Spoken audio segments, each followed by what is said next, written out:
All right. Rob, do we have everybody that we need? Yes, we have all members here. Excellent. We have all members here. We have our friends from Drescher and Malecki here. Thank you for that. I would like to call the meeting to order. If the board concurs, I would like to make a slight adjustment to some of this, out of respect to the time for our friends from Drescher and Malecki. I would like to move them up before the executive director's report, just so we can be respectful of their time. But certainly we'll approve the minutes and I won't say anything. But then we'll call right to them if everybody's okay with that, and then we'll go into the regular agenda, starting with the executive director's report after the brief presentation from director. Anybody have a concern with that? You want Okay. official motion to? Nope. Okay. If everybody concurs, I think we're fine. Is that acceptable to you guys? Drescher, Milky, you guys are okay with that approach? Sure. Yes, I would assume they would be, but I don't know. That, they might enjoy our company. Getting paid by the hour. Well, somebody is. Okay, so we're gonna call the meeting to order. We have minutes that have been circulated. We did not meet in February, Correct. I believe, but we did meet in January, and there was all sorts of exciting conversation and activity back in January. I trust everybody had the chance to review those minutes. Is there any suggestions for adjustments to those minutes? If not, I would entertain a motion to accept the minutes as prepared from the January 20th meeting. Do we have a motion or any suggestions for changes? So Thank you, Mike. A second, Chris. Thank you. Any further discussion of the minutes? If not, all in favor of accepting the minutes, say aye. Aye. Aye. Any opposed? All right. Thank you to our colleagues from Drescher and Malecki for being here. I'd like to move to that portion of the agenda if we can, out of respect to their time. They've spent the past months working with the executive director to review financial statements and activities from last year. And I know they have given a thorough report to the finance committee prior to this meeting, but they know they have maybe a slightly abbreviated report that they want to give to us here to the full board. So on that note, I will turn it over to Charles, I think, and take us through whatever you want to take us through. All right, thank you. I'll let Nick go through it, but before I do so, just to touch up, I opened up Cattaraugus Land Bank as a reference with what we talked about with the finance committee. But unrestricted cash for Broome is 1.6. We like to compare that to operating expenses of about 1.3. Cattaraugus has unrestricted cash of $1.5 million and operating expenses of $250,000. So just as a point of reference, most land banks are in this scenario. They've received a lot of funding, and they're planning for the future. So I'll let Nick go through the presentation. Thank All right, you. thanks, Charles. So again, we're here to present the results of the audit for fiscal year ended December 31st, 2025 for the Broome County Land Bank.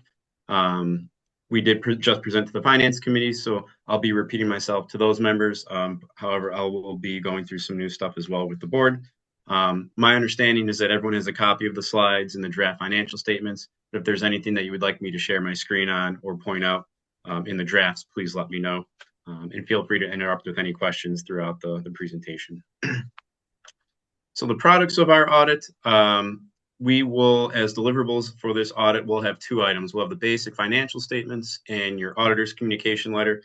This year, we will not have a separate federal single audit report, as the entity did not spend greater than $1 million in federal expenditures this year as it pertains to the ARPA funds.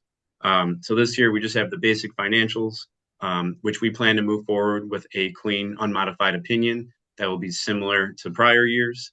And then we'll also issue a auditor's communication letter, which I'll go over a couple of those topics on the next slide. So as part of our required communications, our responsibility under generally accepted auditing standards, we're hired to perform an audit and to determine if the financial statements are fairly stated and can be relied upon by third parties and by decision makers such as yourselves. Again, I'd like to reiterate, we plan to move forward with an unmodified opinion. That's the best you can do from an audit standpoint. We did not encounter any compliance issues, no material weaknesses, no significant deficiencies. So no findings and a clean bill of health from an audit standpoint. There were no changes to any significant accounting policies. Your significant accounting estimates consist of that assets held for sale. That's that large item reported on the balance sheet of about $1.7 million.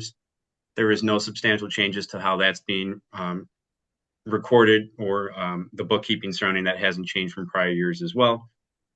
From an independent standpoint, it's important to know that we show no bias during our audit, and everyone on our team, everyone in our firm signs annual disclosure forms to say such.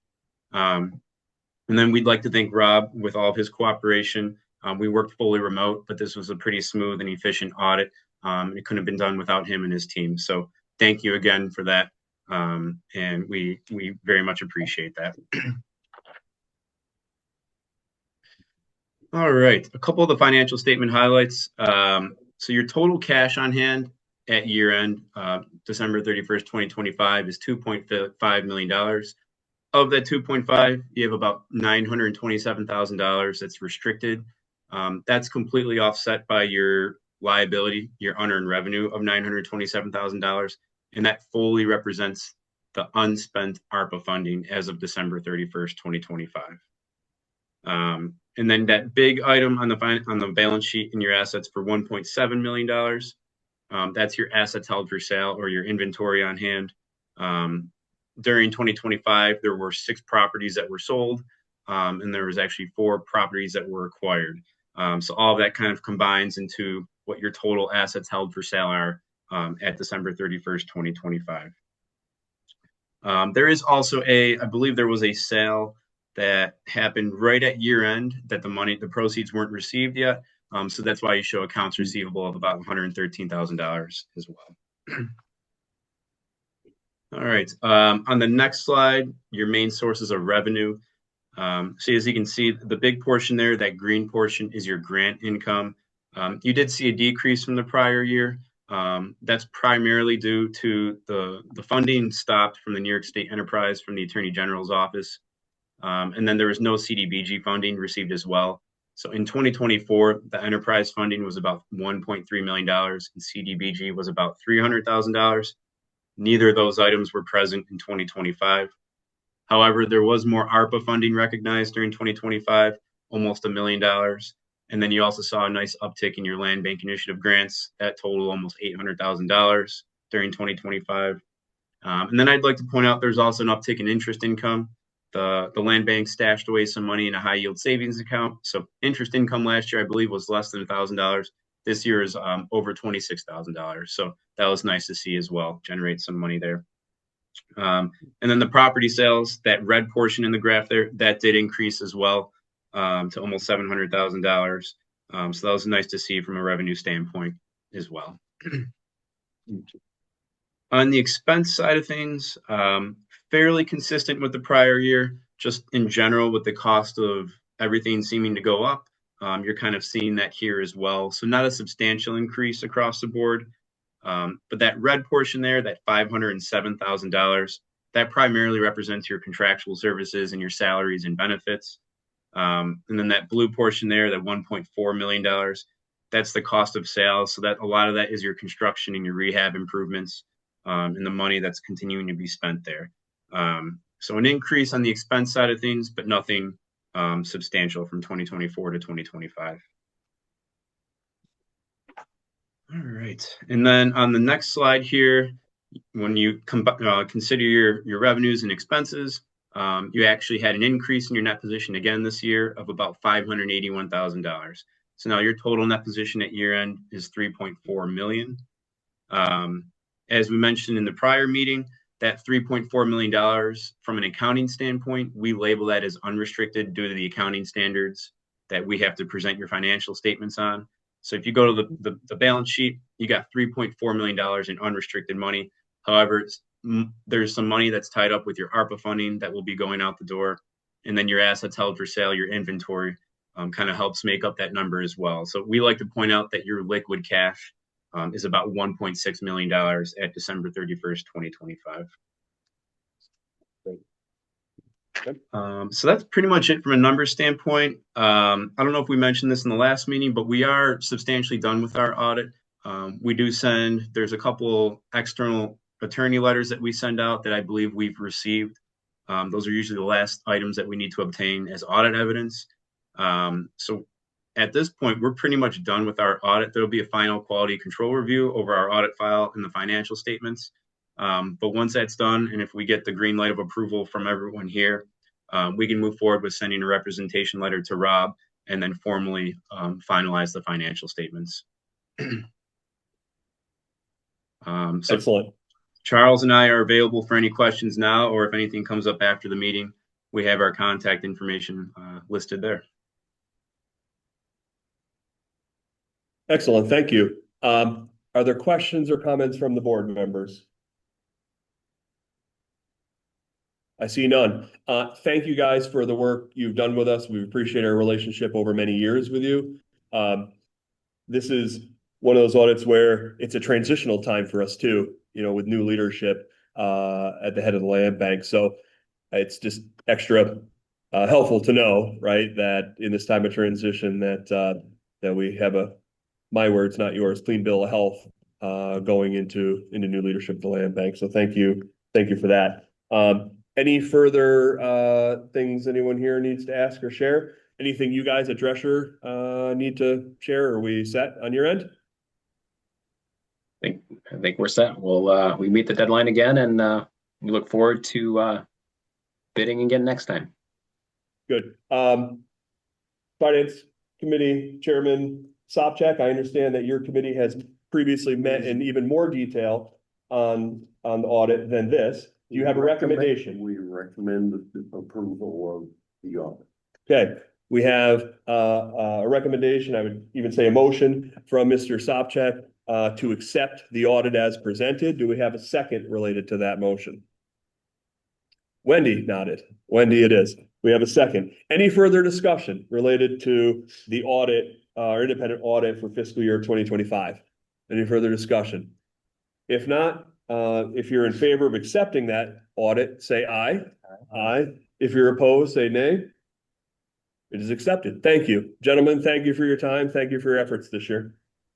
Thank you, everyone. Thanks for having us. Yep. And you don't have to stay on the rest of the meeting if you don't want to. Thanks, Nick. All right. Thank you to Drescher and Malecki for their work with us. Rob, good job working with them. I know it's a lot to compile records and you kind of stepped in the middle of it into the process, sort of stepped up right as that was beginning. So Yep. Thank you for your efforts there. I'm sure it's one of those things where the first time might be, a little different or a little new, but you did a good job at working with them. So Thank you. appreciate that. All right.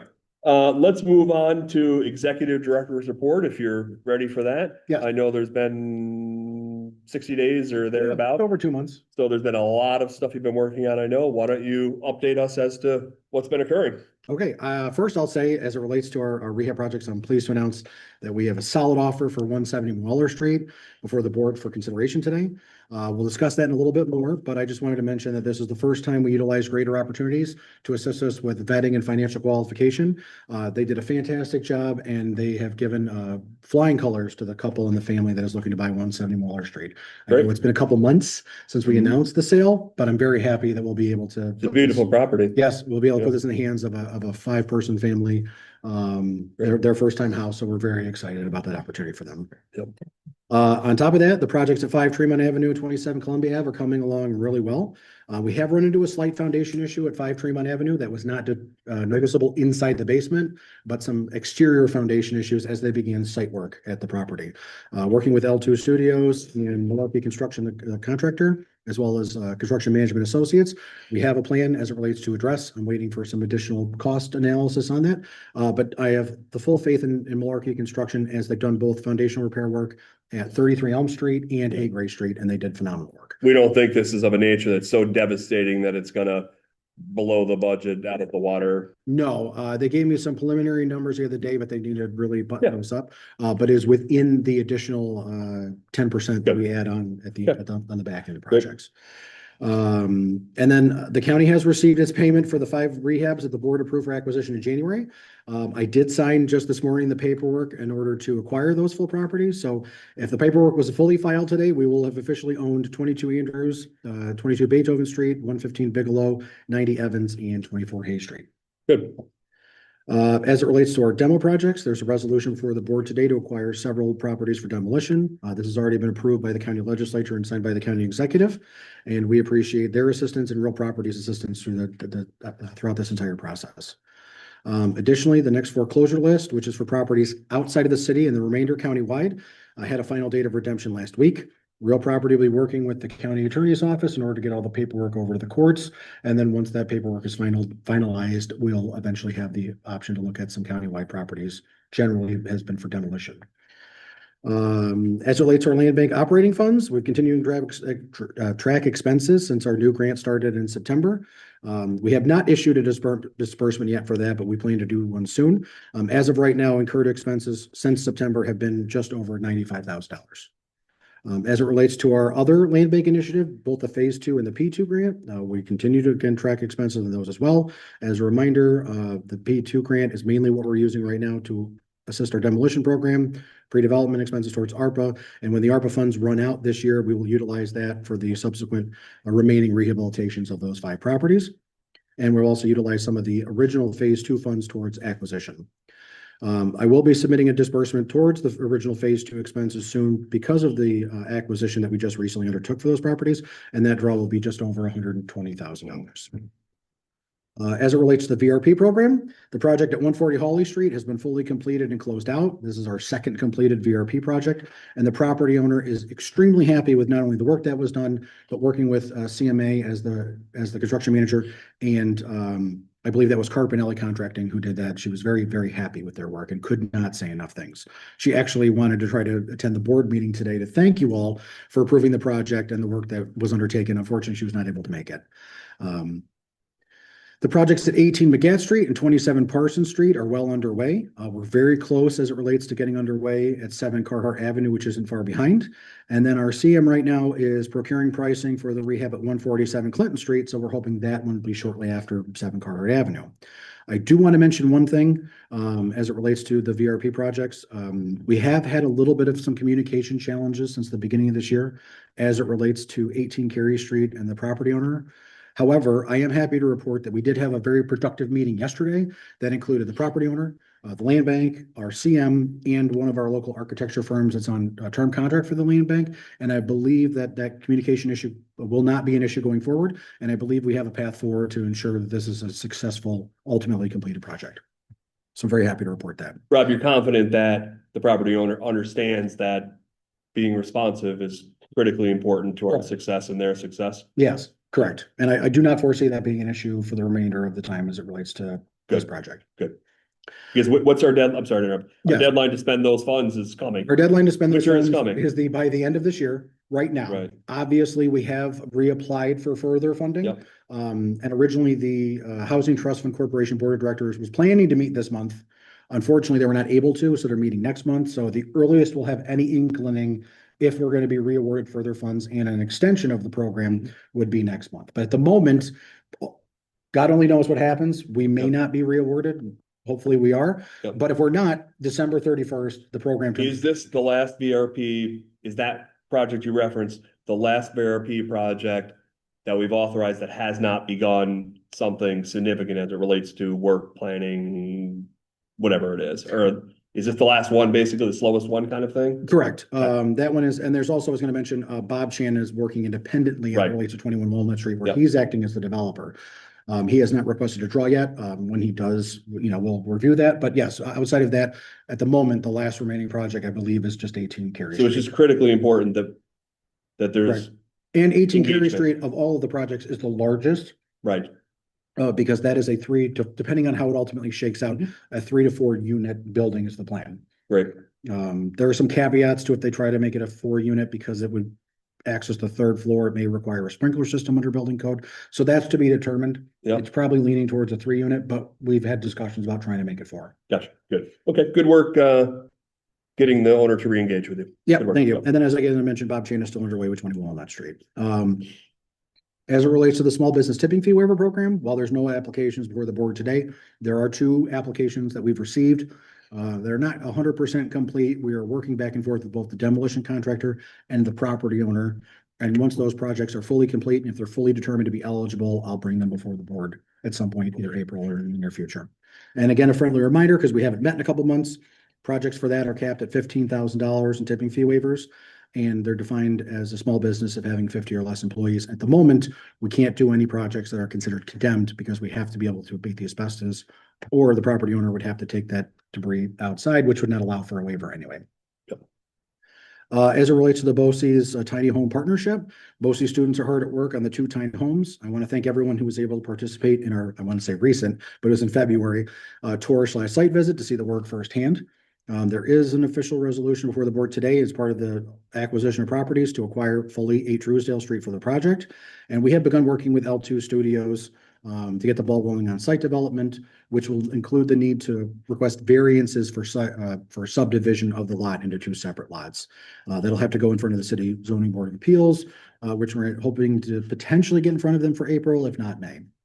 And then again, in partnership with Real Property, BOCES and Keystone Associates, we were able to submit the building permit applications to the City of Binghamton Code Office. They have reviewed the plans. They did ask some clarifying questions, which I received the information yesterday from Keystone and sent that over to City Code. So if all is going well, permits for that should be issued hopefully any day now, and then students can really get back to work, continuing to fill the rest of the tiny homes outside of the cavity that they've initially constructed.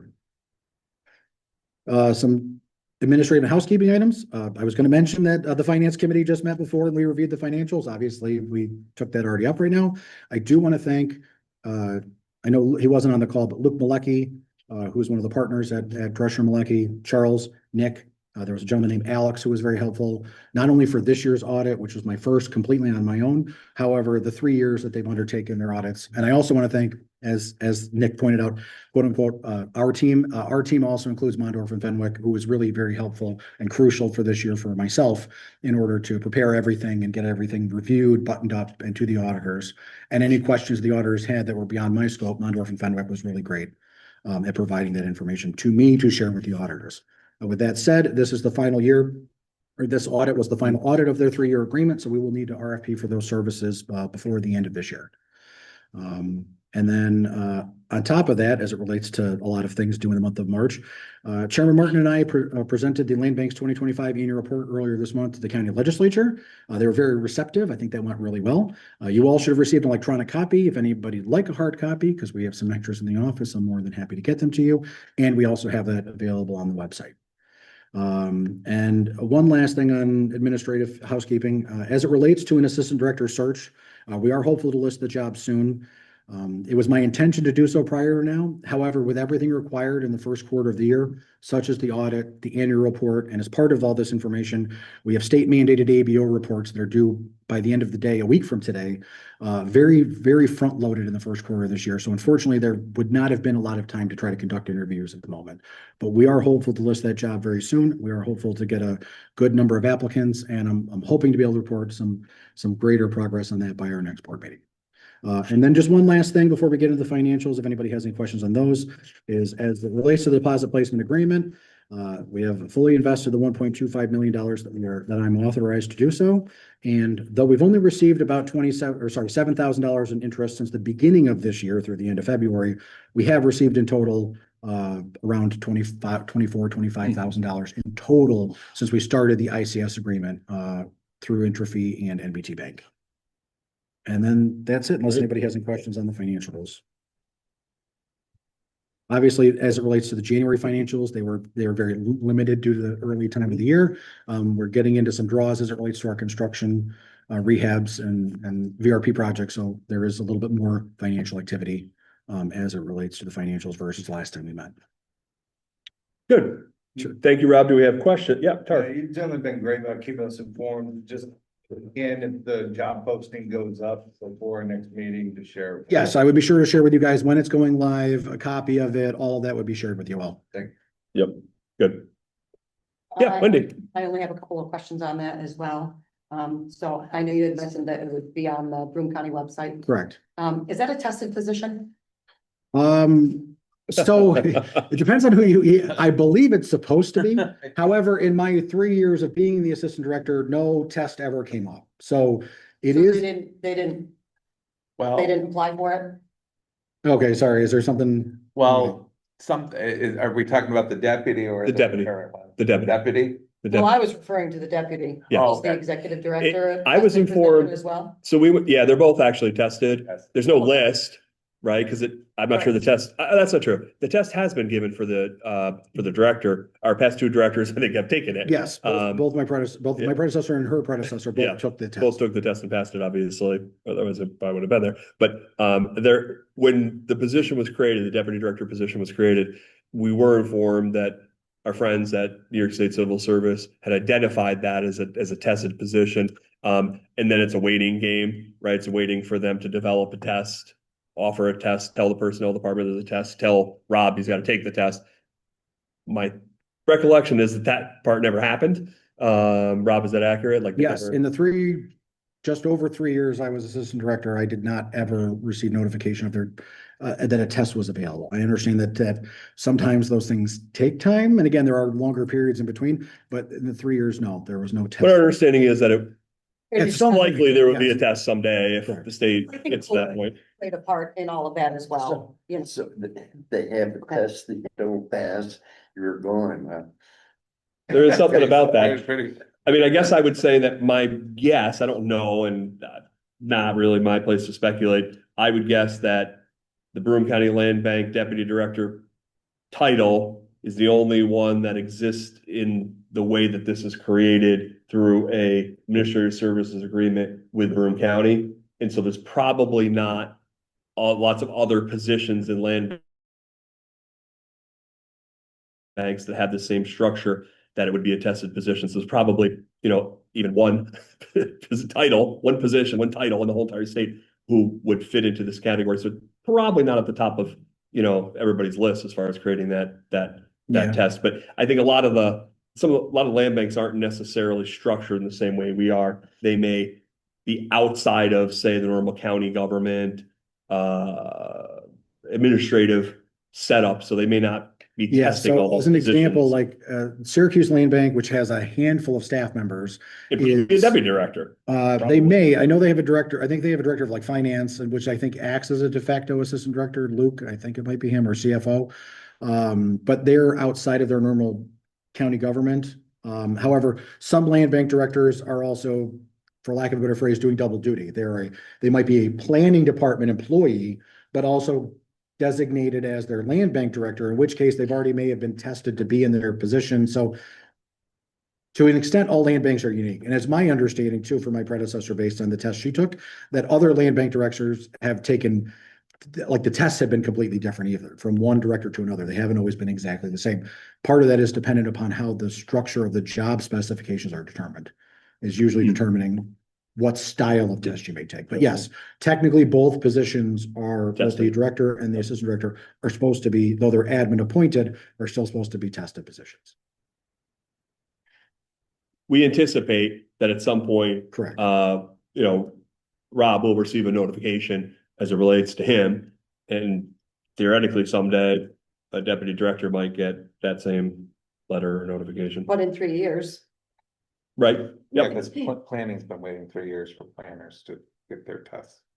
So it's not out of line, right? It's not like we're the only one. No. Yeah. No, so we tried to make it generic for the planner specifically, like if somebody's environmental versus economic development, we kind of keep the job spec as a planner, because ideally you're not looking for somebody, especially when young people are applying.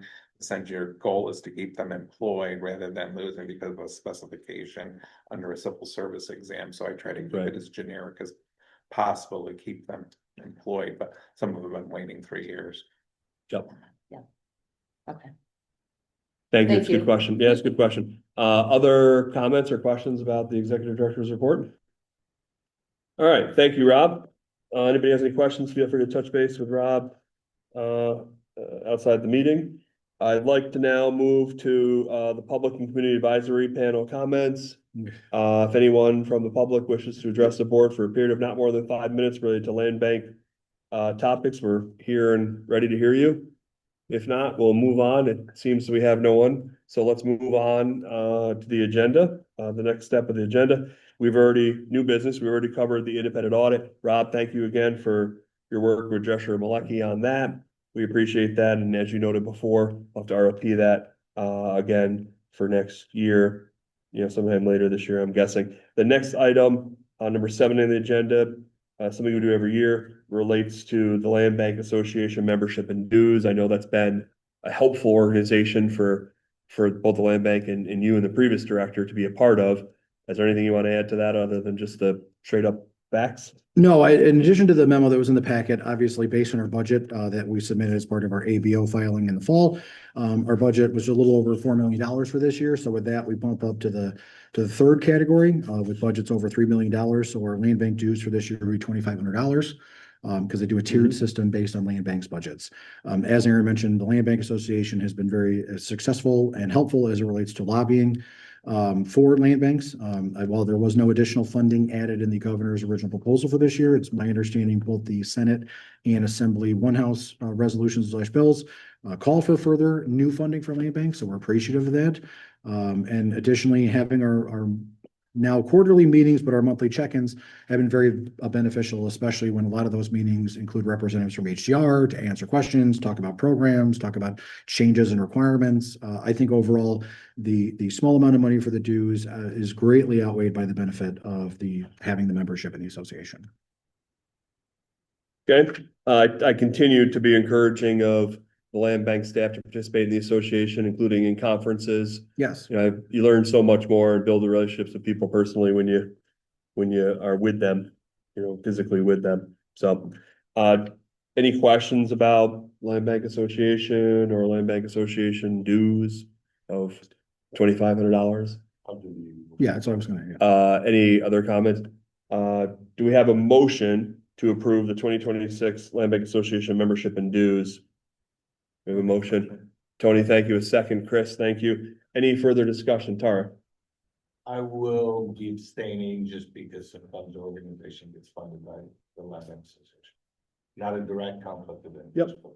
Very reasonable. Yep. Perceived conflict makes sense. Any other further discussion? All in favor of the association membership dues of $2,500, please say aye. Aye. Aye. Any opposed? And one abstention. Tarek, thank you. Yep. We have that noted. All right, number 8, resolution awarding a VRP compliance monitoring contract with Metro Interfaith Housing Management Corp. Rob. Yep. So my predecessor had started discussions last year with Conant Smith over at Metro Interfaith as it relates to the 10-year compliance monitoring for all of the VRP projects. And since we completed 9 Wallow Avenue in the fall last year and now have fully completed 140 Hawley Street, starting this year, compliance monitoring will need to take place. It's a $10,000, I believe it's a $10,000 contract with Metro Interfaith for them on a yearly basis, annual basis, to reach out to all the VRP property owners and ensure that they are compliant with the VRP requirements, such as maintaining the proper income for any new tenants, that the units are occupied, that the units are up to standard, and that they're also meeting the requirements of the rent limits that are either set at the overall program maximum or our local rent limit if the property owner so chose to do so in their application and approval. And Conant's been great to work with so far in finalizing the contract, which I believe I included in the packet. Thank you. Questions related to this resolution? Yes, Tarek. You clarified it in your intro, but when I read this, it wasn't clear if we were paying them $10,000 a year or $10,000 for the whole contract. So it's $10,000 for the whole contract. That's my understanding. Okay. Because it's a very, 10 yeah. years of service. Yeah. Yep.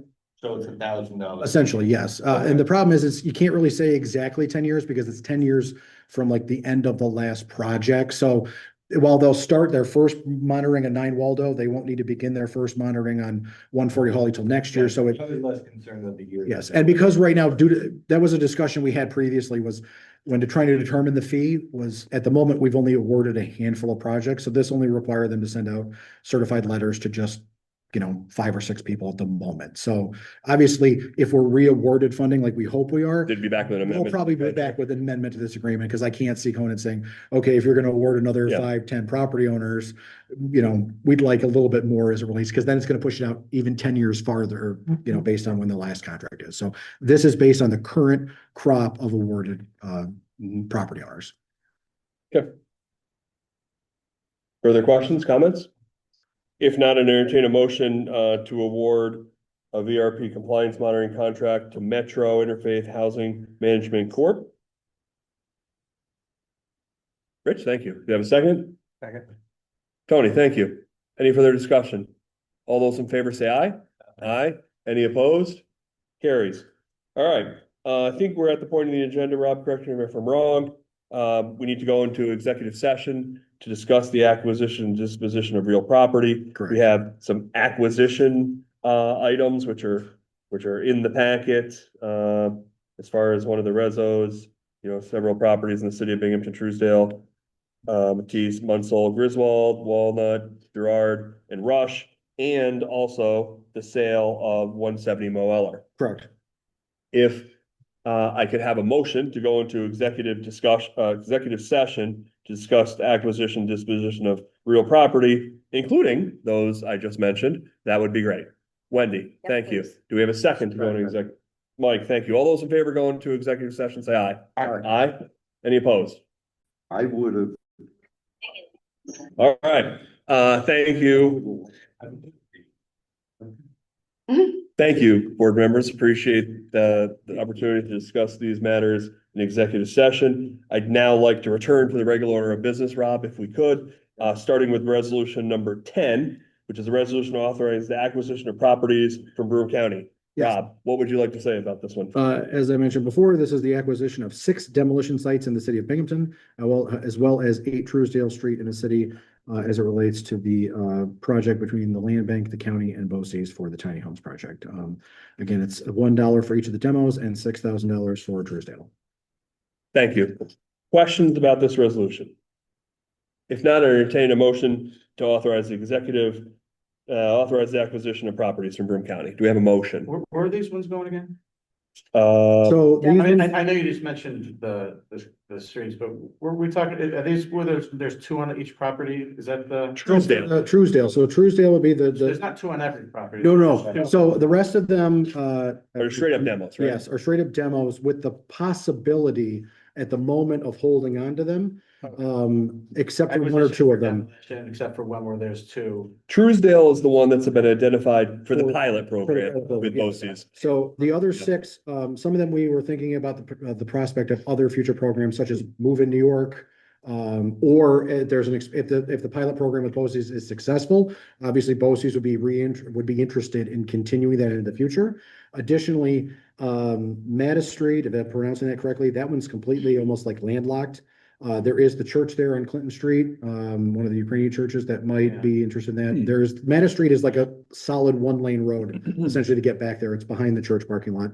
And then additionally, I think it's Munsell Street. Munsell Street is completely surrounded by a bunch of greater opportunities properties, including one that they just did a nice redevelopment on recently. So Mattis and Munsell, we would potentially look to offload either to the church and to. The church has been eyeing that for quite a while. Yes, and Munsell, like I said, a greater opportunities, but the rest of them, such as Griswold, Walnut, Gerard, and Rush, we could potentially hold on to either for future applications like move-in or potentially future tiny homes at the moment. I'll make a motion on that. Oh, Okay. I had a similar question, Yep. Rich, on the Truesdale, do we have to survey the parcel and split it? Like, yes, but that is, if you remember correctly, in January, we accepted $150,000 from the county. That $150,000 will cover BOCES construction expenses as well as site development. So right now, everything would be included, but yes, through L2 Studios, they subcontract with Holbert Engineering. So Holbert, they're due to provide the survey back to L2 and to essentially to us within the next week. And then, yes, from there, we would L2 has started to draw up subdivision plans that we would take to the city for subdivision. then do we have to get a variance for that? Cause I assume. Yeah, so there would be, I think it's on lot size and I believe it's on the setbacks. And then we did, like you were talking about, community engagement around the neighborhood Yep. and stuff. Yep. Working on the Brandywine BOA. that was part of that, so that was mentioned because you wanted, you asked about that. Correct. Yep. It's one of those things where I would say before any of these other, some I know are already kind of, I don't know if spoken for is not the right word, but before any of these become a thing where any other BOCES things would be located, that would be a further discussion we'd want to have with the city. Just talk to them Correct. about that. We had a Yes. really good conversation about this program and other programs. It's several of the city council members back in December. Yeah, it was like early Uh, December, I believe we had a large overall Yeah, discussion. yeah. So we'd want to double back with them. I mean, I don't know if these other spots are appropriate for this or not, you know, I just. Yeah, and one thing I will say, Wendy, correct me if I'm wrong, because you would know better, 51 Girard and 124 Walnut Street are right next to each other. They are. So 124 Walnut, though, it's listed there as a corner lot that includes a small commercial space attached to a residential property. Yep. It's a decent sized lot. And then again, 51 Girard is right next door. door. So whether it related to tiny homes where we could probably get 4 to 6 of them there, or a move in, you could easily probably do 2 of them again for the future if we wanted to go those avenues. We would just want to have a discussion with the city to be Yeah. sure that's neighborhood wise the right bid. I don't have an Correct. opinion. I don't know, Correct. you know, but we. Wow, together. Shad, but it looks like, Martin or Marvin Shad? Yeah, Shad, yeah. oh my God, Yeah. thank heaven. That's exactly the former owner, yes. We're on Marvin, right? Lunsell. Yep, Shad, Shad. yep, exactly the former owner, exactly. Yeah, I've never. heard. Yep. We have a motion on the table by Rich, I think, right? Yes. Do we have a second Yeah. to authorize the acquisition of properties from Broome? Have a second? Tarek, Yeah. any further discussion? All in favor, say aye. There's no expectation that the area variance, there's gonna be a problem with that, no, right? No. I do not believe so, no. We've All been all in, the players have been. we've been at the table with the City. city on this. They're supportive of the program conceptually and they're supportive of the program specifically. They've already issued us permits, I think. We're due to get the permits with finished build, but the mayor's office did waive the building permit fees as it relates to this project. So, and the city code office has been in communication with BOCES from the get-go. So like they're aware that BOCES had constructed the shells, they're waiting, like they've all talked about this. And we do not believe, and even city planning, because we were of the mindset originally that we might also have to go to the city planning commission as it relates to potential site plan development. But according to Tito Martinez over at City Planning, that's not needed, only the variant stuff. And we've worked with code, we worked with the mayor's office, we worked with Juliet, Dr. Burling and Tito Martinez, and none of them have indicated that there should be an issue. Good question. We have a We went to motion. them first, by the way, Yeah. just so you know. Yeah. Okay. For the program, Good. when we first started. Yeah, we have a motion. We have a second. All those in favor say aye. Aye. Any opposed? Carries. Thank you. One of our happiest times of any agenda. Yes. We have a resolution authorizing the executive director to execute a sales contract for the sale of 170 Moeller in the city of Bingham to Tyler and Chloe Button. Rob, we appreciate you sharing non-releasable details in executive session. That's really important to our process to understand that we're in compliance with the program guidelines without obviously sharing people's personal information publicly. Correct. So we want to respect that. But what would you like to say about this project before we go to a vote? Yep, so as I mentioned, it's a 5-person household. They've been vetted by Greater Opportunities, and all the financial information that was provided to Greater Ops to fully qualify and vet them. Greater Opportunity stands behind the sale. It is for the asking price of $139,900. And we believe that the Button family will be completely successful in this home. And if it's approved today, we wish them all the success on their first time home opportunity. They qualify as it relates to the review by our partner on that? They're income eligible. Yep. And they qualify as it relates to the debt to income ratio, the housing expense ratio, and again, the income is not an issue, so. And we believe that they can be successful afterwards in paying a mortgage and being a home owner. Correct, we Perfect. believe that. Okay. Thank you. Further questions about this? If not, entertain a resolution authorizing the executive director to execute a sales contract for the sale of 170 Millard Street in the city of Binghamton, Tyler and Chloe Button. Do we have a motion? Rich, thank you. Do we have a second? Tony, thank you. Any further discussion? Yep. Was there a clause in the ARPA contract that is it what the homes just had to be sold, was it AMI, or was it that the purchasers couldn't spend more than 30%? So we set it up for this specifically, couple things. One, we go up to 100% AMI as it relates to the ARPA program, which they qualify for. You can't have a greater debt to income ratio than 40%. which they qualify for, and I believe we set it at, I think it's 36% is the housing expense of your income. I believe it's 36. I think this is. 30% of adjusted, right, isn't it? And not 36. Either way, they qualify. I believe that all said and done, their housing expense I thought was 28%. I saw 38%. Oh, That after the. And it just surprised me, so I started. So it's based, so the greater opportunities did a greater dive as it relates to how they understand it. That includes expenses that we do not require as it relates. So there were two charts. The first chart as it relates to the housing expense is 28.5.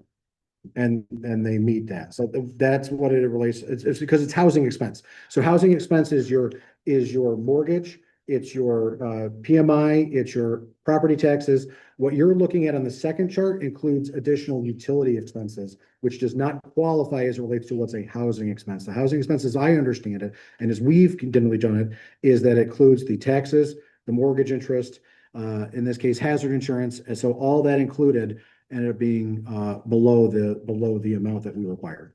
The other one was a farther one. They just wanted to double check and make sure that they, on top of what we require, that overall They can that afford. they could still afford it with all utilities and every other expense included. They're anticipating my second question every time one of these come up is, A, do they qualify? B, are we confident they can be successful financially in the Again, house? my understanding for housing expense only includes your cost of physically owning that home, of mortgage, interest, taxes, insurance. And with all of that, they do qualify. Does that make sense, Art? It does. Okay. And they just, like I said, other than the first chart, as you see it, is similar to how SEP would provide it to us. The secondary chart that Greater Opportunities provided us, again, I'm not sure if SEP did something like this before. I don't remember, but this was to really dive down into adding in utility expenses, any other, things such as garbage collection, anticipating the blue bag, all that stuff included, still is everything below our requirement overall of, if you want to call it debt to income that way, 40%. But my understanding is, again, the housing expense is only the cost that you pay per month to essentially live in the home outside of utilities and everything else. Good, thank you. Good. Further questions? Do we have a motion and second on this one, Rob? Yes, I We do. have Rich and Tony. Thank you. Any further discussion? All those in favor say aye. Aye. Any opposed? Carried. Okay, we're at the end of our regular business.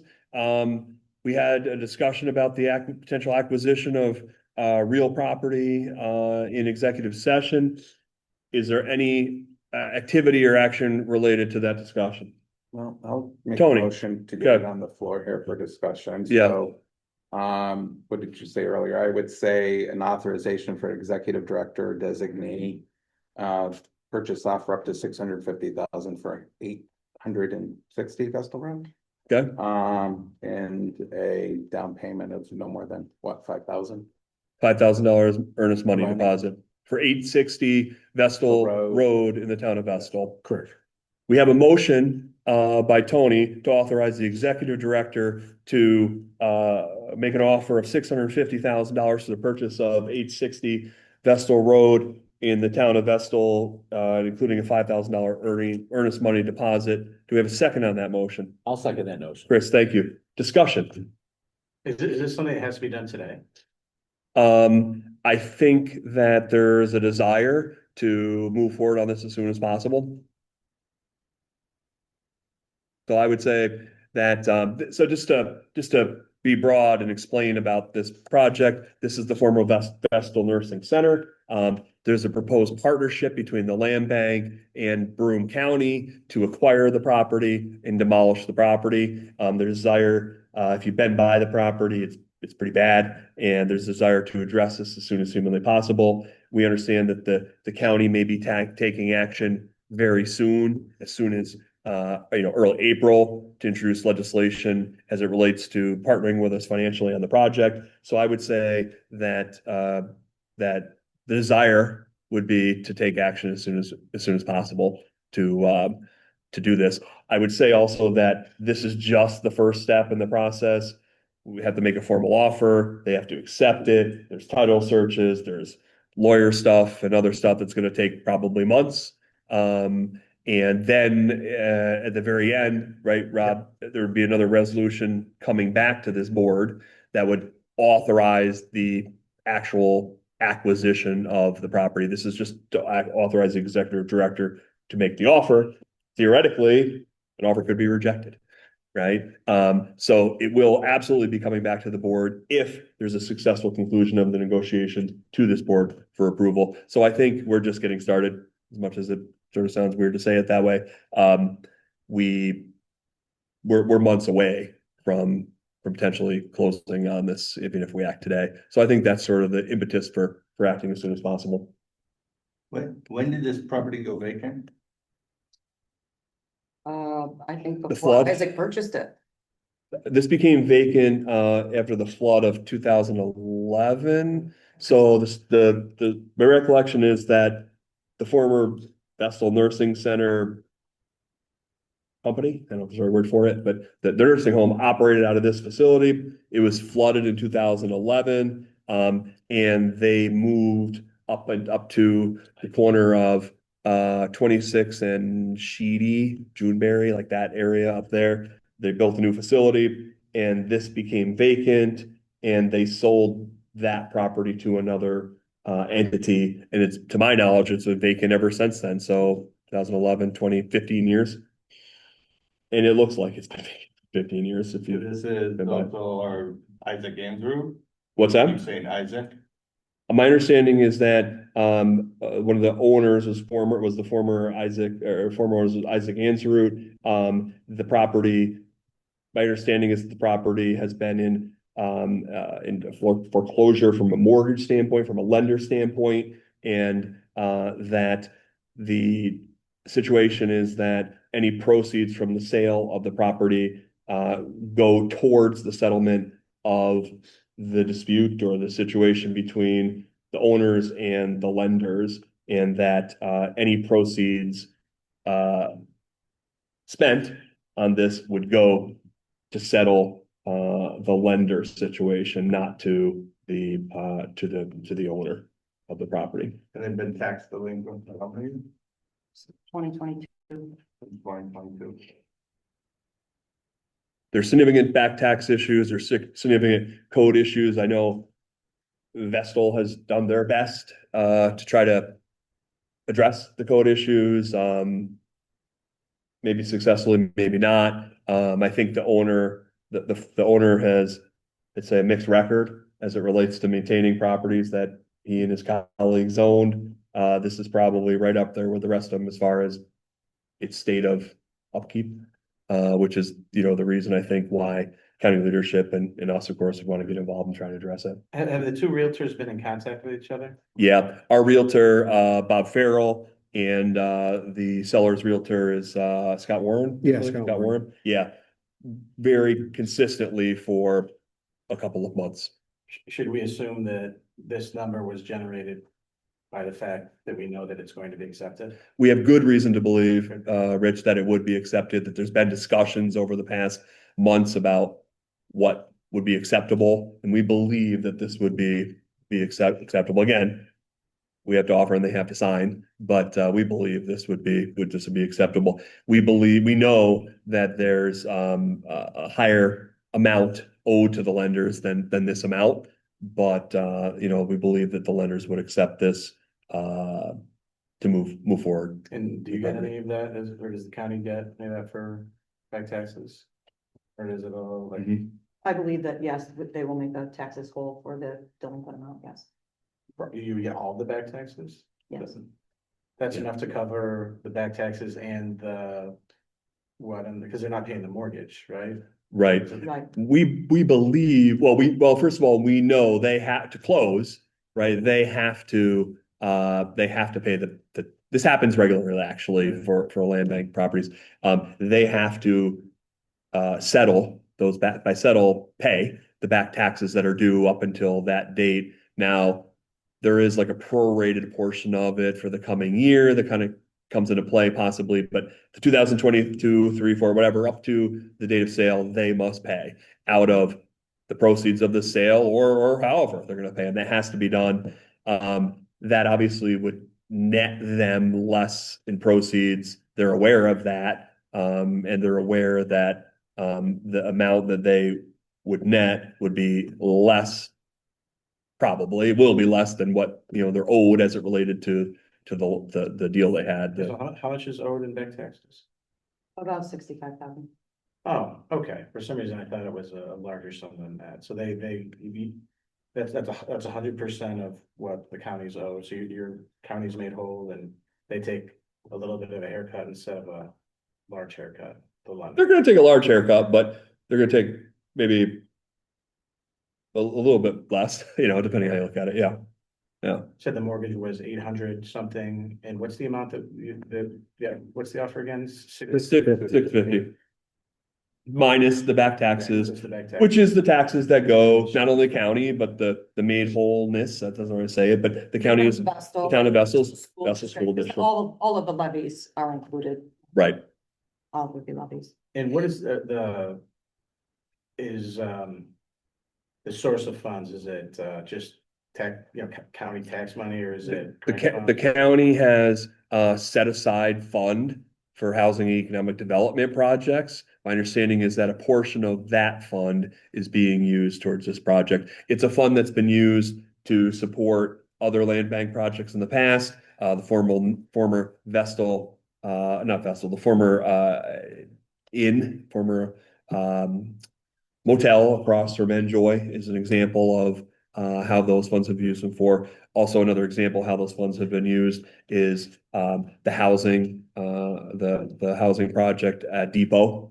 That's one. So that fund's been used in a lot of different ways. This is one way that's been used to address blight. But it's populated through county tax dollars in essence, as opposed to grants. I mean, I'm just It's a curious. good question. I don't know the source of that. I mean, there's lots of different. If you knew, I was just curious. Yeah, I don't know exactly. There are lots of different sources of revenue that comes into the county. I don't think that when I've heard it discussed before, I don't think that I've heard it discussed like, okay, well, we're gonna take this particular program and draw that from sort of sales tax revenue or I suppose. motels. Sales tax, property tax. I guess Yeah. what I meant, is it grant funded versus, like your sales of property or. Yeah, I'm not aware that there's a It grant. depends too, like if it was one of the grant, like I haven't seen anything specific through, say, ESD for acquisition purposes, Okay. but like this was specific for green and for Yeah. beautification. It all depends. Okay. Thank you. So, and just based on the comments from others, because I haven't driven by in a while, or I just haven't noticed it, it's an extreme eyesore. Oh, So it's extremely dilapidated. It's the one you see at the intersection of Route 26, you see it on Route 17. It's on the right-hand side, right before you get off the Endicott exit. It's tough to miss. I'm actually social harmer, believe it or not. It's been sitting there for. West 15 Broome years. is a beautiful part of the county. It's highly dilapidated. I just have a problem because it seems our municipal partners are less engaged than everyone, and there is a tool, through state law, 19A abandonment, that could be pursued and possibly result in the acquisition of this property at no charge to taxpayers, other than the legal costs in bringing the litigation. So in good faith and just, I'm not gonna be supporting this. I understood the urgency and also the redevelopment potential of the prior acquisitions right across from Enjoy, a national event, that comes here every year. This is in a floodplain. There's no redevelopment potential. I've just suggested, why not allow 60 days to have conversations with Vestal leaders to see if they'd be willing to pursue 19A. Apparently there's urgency to make whole our Bravo Capital friends. And I just have a deep aversion to always bailing out the wealthy when they leave our neighborhoods harmed and at risk.